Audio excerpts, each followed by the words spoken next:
अपने 2 दिवसीय कार्यक्रम को लेकर मुंगेर पहुंचे केंद्रीय मंत्री सह मुंगेर सांसद राजीव रंजन सिंह उर्फ ललन सिंह ने कहा कि इस बार के बजट को देश का विकसित राष्ट्र बनाने वाला बजट बताया। तो साथ ही कहा कि कल भागलपुर प्रधानमंत्री आएंगे, किसान निधि राशि को रिलीज करेंगे। तो साथ ही साथ बिहार को लेकर कई घोषणाएं भी कर सकते हैं, जिसका उन्होंने फीडबैक लिया है। अपने 2 दिवसीय कार्यक्रम को लेकर मुंगेर पहुंचे केंद्रीय मंत्री सह मुंगेर सांसद राजीव रंजन सिंह उर्फ ललन सिंह, जहां उन्होंने जैन भवन के chamber of commerce and industrial के साथ इस बार बजट को लेकर परिचर्चा करते हुए बजट से देश तथा बिहार को होने वाले लाभ को सभी के समक्ष रखा। तो वहां मौजूद लोगों की समस्याएं भी सुनी। वहाँ प्रेस वार्ता के दौरान उन्होंने कहा कि देश को विकसित राष्ट्र बनाने के लिए देश को सशक्त राष्ट्र बनाने वाला बजट है। जनता देश प्रेम जगाने वाला बजट है। देशवासियों की आकांक्षाओं को पूरा करने वाला बजट है। साथ ही अर्थव्यवस्था में भारत 5वें स्थान पर है। पर प्रधानमंत्री के आगमन को लेकर उन्होंने कहा कि भारत 29 तक अर्थव्यवस्था में तीसरे स्थान पर रहेगी। उसी को बल देने वाला बजट बताया। 5वें लक्ष्यों को जिसने देश विकसित बनेगा उसी पर आधारित पूरा बजट है। हर क्षेत्र को और विकसित करने वाला बजट है। साथ ही यह बजट बिहार के विकास में 4 चांद लगाने वाला बजट होगा।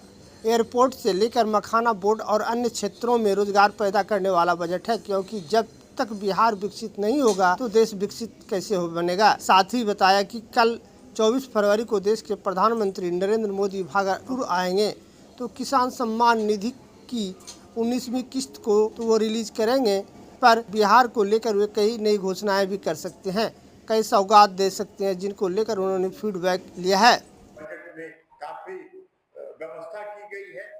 10,000 करोड़ रुपए 10,000 करोड़ रुपए का फंड इस बजट में एमएसएमई को, स्टार्टअप्स को खड़ा करने के लिए 10,000 करोड़ का फंड कर्णांकित किया गया है। आयकर की सीमा में मैंने आपको बताया कि 12 लाख तक की छूट दी है। उसके बाद सिर्फ 12 लाख तक की छूट आयकर की सीमा में नहीं दी है। जो 70 साल से बड़े हैं सीनियर सिटीजन्स के भी जो ब्याज आता है, उनके ब्याज पर भी जो टैक्स लगता था, उसमें भी 12 लाख रुपए तक की छूट दी गई। इसके अलावा बिहार के लिए भी आप देखिए, अब अगर पूरे देश में विकास हो रहा है तो बिहार जब तक विकसित नहीं होगा तब तक तो देश विकसित नहीं हो सकता। तो बिहार के विकास के लिए मखाना बोर्ड का गठन हुआ है। अब पूरे उत्तर बिहार में मखाना एक प्रमुख उपज है और मखाना की मांग आज पूरे देश की बात तो छोड़ दीजिए, देश में हर घर में आप जाइएगा इस देश में तो आपको घर में मखाना मिलेगा। लेकिन आज पूरे दुनिया में मखाना की मांग बढ़ रही है। तो इसलिए मखाना के उत्पादन को और उसके प्रोसेसिंग को सुदृढ़ करने के लिए मखाना बोर्ड के गठन की घोषणा हुई। पटना एयरपोर्ट के विस्तार की घोषणा हुई। उसके साथ साथ पटना में ग्रीनफील्ड एयरपोर्ट्स नए निर्माण की घोषणा हुई। किसानों का बेहतर मूल्य दिलाने के लिए अब बिहार में की जो अर्थव्यवस्था है वो तो कृषि आधारित अर्थव्यवस्था है।